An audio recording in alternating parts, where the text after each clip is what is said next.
Hi, everyone. My name is Taylor Trotter, and I'm an associate marriage and family therapist, as well as an associate professional clinical counselor working with HearYou.org. And today I'm here in partnership with Brother Be Well to provide a brief overview of schizophrenia. Before we go into that, though, it's important for me to mention that this video is not intended to diagnose or treat any mental health disorder or medical condition. This video is also not intended to provide the full scope overview of schizophrenia in such a short period of time. And keep in mind that if you're experiencing a crisis or having thoughts of suicide or self-harm, please call 911. You can also text the word help to 741-741, or you can visit your local emergency department. So what is schizophrenia? While we may have heard this term before, it's a serious mental health disorder that affects how a person thinks, feels, and behaves. So people with schizophrenia may seem as though they've lost touch with reality, which tends to cause significant distress in the individual, their family members, as well as their friends. Regarding the onset of symptoms, it's typically diagnosed in the late teen years to the early 30s. And we see in males that it's shown in like late adolescence to early 20s, whereas in women, it's more the early 20s to the early 30s that we'll see this.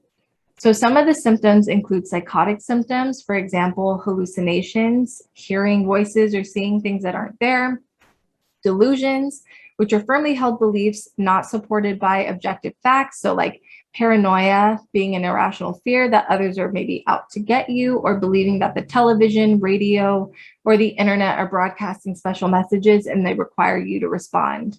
Also thought disorders, so unusual thinking or disorganized speech.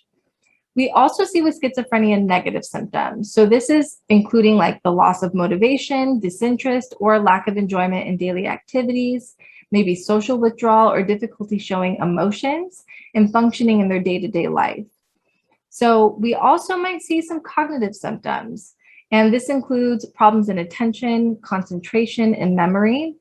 And for some individuals, the cognitive symptoms of schizophrenia are a bit more subtle, whereas for others, they're more prominent and interfere with activities such as following conversations, learning new things, or just remembering appointments, for example. So some of the risk factors include genetics. So sometimes it runs in families, environment, and brain structure and function. So one thing I want to keep in mind is that maybe some of what I'm saying relates to you or someone that you know. So if you have any questions or concerns about your mental health, don't wait. Reach out to a medical or mental health professional today. And again, my name is Taylor Trotter with HearYou.org, reminding you, brother, be well.